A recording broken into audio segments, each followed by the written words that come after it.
Nicolas Poincaré. Et c'est l'heure du journal de Dominique Bressot, le journal du mondial. Bonsoir Dominique. Bonsoir à tous. Et là, normalement, vous m'avez prévu un petit lancement. Oui, le voilà. Oui, en deux exemplaires, s'il vous plaît. Et donc, dans la presse brésilienne, Dominique, le sélectionneur Luis Felipe Scolari en prend forcément pour son grade aujourd'hui. C'est la manière dont il a préparé l'équipe pour la demi-finale qui fait débat. L'un des principaux reproches adressés à Scolari est que l'équipe ne s'est pas assez entraînée. Un épisode a d'ailleurs attiré l'attention des journalistes brésiliens. Depuis la blessure de Neymar, le sélectionneur n'a pas organisé le moindre entraînement avec opposition pour tester la nouvelle composition de sa formation. Il s'est simplement contenté de faire évoluer les supposés titulaires balle au pied face à un adversaire virtuel, et les journaux rapportent que Scolari prenait un malin plaisir à changer de joueur toutes les 5 minutes dans le simple but de brouiller les pistes devant les médias. Et les journalistes concluent: Scolari a caché son jeu et l'équipe, elle, s'est cachée sur le terrain avant de lancer une dernière pique au sélectionneur. Il faudra bien qu'il nous explique comment un coup de genou à Neymar a pu faire 11 paraplégiques. Avant d'affronter l'Argentine tout à l'heure, le conseil du sélectionneur des Pays-Bas conseille aux familles néerlandaises, il leur a dit: laissez vos enfants regarder le match. Le coup d'envoi sera donc donné à 22h et en cas de prolongation et de séance de tir au but, la rencontre ne se terminera peut-être pas avant minuit et demi, ce qui avait été le cas d'ailleurs pour le quart de finale entre les Pays-Bas et le Costa Rica. Mais ces matchs de Coupe du Monde sont des moments uniques, des moments forts pour un gamin, dit le sélectionneur néerlandais, et on ne peut pas les en priver. Et Louis van Gaal est sûr de lui quand il ajoute: mettre les enfants au lit, s'ils ne dorment pas à cause de la nervosité, de l'adrénaline, ça ne vaut pas la peine. Alors je demande aux parents de laisser leurs enfants regarder le match à la télé. Pas sûr qu'on partage le même point de vue dans les familles brésiliennes après le naufrage d'hier.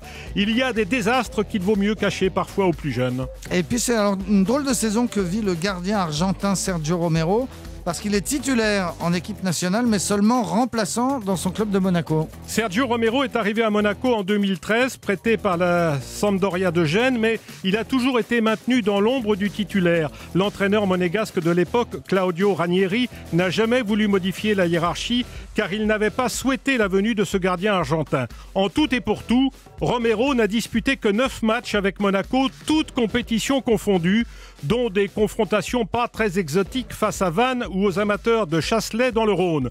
En revanche, dès qu'il rentre au pays, Sergio Romero délaisse le rôle ingrat de doublure pour celui de numéro 1. Juste récompense pour ce garçon champion du monde des moins de 20 ans et médaille d'or aux Jeux de Pékin avec Messi. Au plan mondial, il est loin pourtant d'être la référence à ce poste, mais du haut de son 1m92, il inspire confiance à ses coéquipiers, même si régulièrement, il leur donne des sueurs froides avec son style pas très académique. Pas de quoi pourtant remettre en cause l'ordre établi. Les deux gardiens réservistes de l'équipe d'Argentine ne sont pas des ténors. Mais Romero garde la tête sur les épaules. Il sait de toute façon qu'il ne pourra jamais supplanter dans le cœur des Argentins le modèle absolu, Ubaldo Fillol, le gardien des champions du monde en 1978. Et puis alors on vient d'en dire un mot de Dominique, mais précisez-nous tout ça. Ce match ce soir aura une saveur très particulière pour la reine des Pays-Bas. La reine Maxima est née au pays du tango en 1971 à Buenos Aires, la capitale de l'Argentine. En 2002, elle a épousé le prince Willem Alexander, devenu roi en avril 2013, lorsque sa mère, la reine Béatrix, a abdiqué. Maxima avait donc 7 ans lors de la plus mémorable des rencontres entre Néerlandais et Argentins, le 25 juin 1978 en finale de la Coupe du Monde, organisée par l'Argentine à l'époque des militaires et du général Videla. Le père de Maxima a d'ailleurs été secrétaire d'État à l'agriculture pendant la dictature, un rôle qui l'a empêché 24 ans plus tard d'assister au mariage de sa fille. Une enquête demandée par le gouvernement néerlandais a conclu que le père de Maxima devait sans doute savoir bien des choses sur cette époque, mais qu'il n'avait pas été impliqué personnellement. Maxima a su conquérir le cœur des Néerlandais grâce à son sourire, mais aussi en apprenant rapidement leur langue, et elle a toujours assuré que pour elle, certes, les résultats de l'Argentine sont importants, mais qu'elle est avant tout néerlandaise. Le service de presse de la Couronne a d'ailleurs indiqué que le couple royal soutient l'équipe des Pays-Bas.